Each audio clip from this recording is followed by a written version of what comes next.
It's me again, Marilo Ducot po. Nandito ako ngayon sa may Rasadia. Naglipat kami ng mga gamit pero hindi kami dito mag-stay. Nagano lang kami habang inaantay yung mag-open yung plot. Tignan nyo ang paligid dito. Kung gaano kaganda. Parang nasa Pinas din ako. Ang dami lang gulay. Kompleto, Ricardo. Lahat, kompleto nga. Nandito lahat. In the entrance, there is malunggay. Tignan nyo ang malunggay. Oh, dito pa lang. Lumang bila na to, pero dito sila nagtagal. Kasi dito talaga walang baladiya. Long time na sila nakatira dito. Pero may bahay pala dito. Ang nakatira dito ang pinuntahan namin. Si Sister Geraldine sa si Brother Junrin.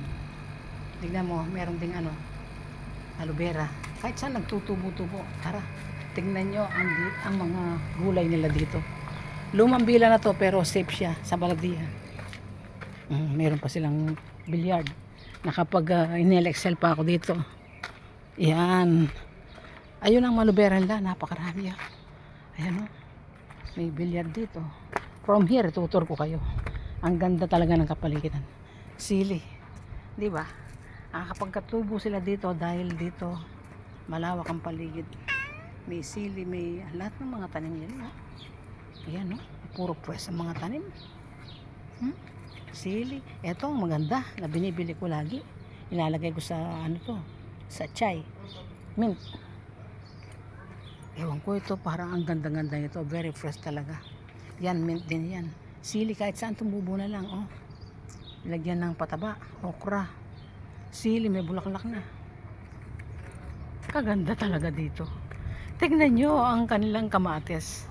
Na kung gaano siya ka-healthy. Sobrang taba niya. Ang gandang kamatis nito. Siguro pag namunga to, ang lalaki. Yan, sitaw. Kumukulatay na. Aloe vera. Talbos ng kamote. Wow! Ang ganda talaga dito. Ang sarap mamuhay dito. Yan. Malunggay. Yan mga malunggay nila. Ayun pa. Oh. Aloe vera, sili. Talbos ng kamote. O, kalamansi, may bunga na rin ng kalamansi nila. Oh. Tignan yung mga bunga ng kalamansi. Maliit pa lang, may bunga na. Oh. Diba? May bunga ang mga kalamansi nila. Kaganda talaga dito. Ito ang gusto ko. Kahit nasa abroad ka, at least feel talagang parang feeling mo nasa Pinas ka pa rin sa paligid. Ang paligid ang importante. Yung mga pagtanim ka ng mga gulay, ang kalamansi nila, ang taas. Oh. Yan. Oh, sili, may mga bunga na rin. Siling panigang pala to. Yan. Ayan. Oh, wow, ano to? Kamatis. Yan, kamatis na namulaklak ang bunga. Anong klaseng kamatis to? Ba't namulaklak ang bunga? Ang liit-liit niya. Kalabasa, namulaklak na rin. Namumunga na. Wow, talbos kamote. Ang dami talaga. Kamatis na pong maliit pero nalulot na sa impo ng mga bunga. Ang kalabasa may bunga na. Tignan niyo naman ang kamatis. Ano to? Yung mga tomatong maliliit na lalagay sa salad. Tapos dito tayo. Oh, ang talong, may mga bunga na. Katataba ng mga talong. Ang taba ng mga talong. Ang ganda talaga ng dito. Buhay dito. Kaya dito lang kasi malilibang ka kung wala. Wow! Namayot putan ng sili. Kadaming siling namayot putan.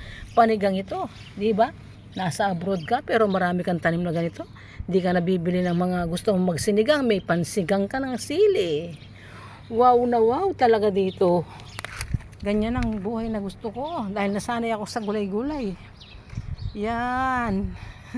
Ang tataba ng mga talong nila. Nakapasulang. Yan, namunga sa paso. Mabilog pala ang bunga ng talong. Oh. Inuulad sila. Oh. Natatanggal ang nawawalang bulong. Yan, talbos din ng kamote. Kalabasa. Yan. Ang palaya, oh. Wow, may kalabasa pa doon. Ang ganda ng gulay dito. Ang galing naman talaga. I'm sure may nagmamayari dito. Puro Pilipino lang ang nagtanim yan. Tignan nyo, ang galing.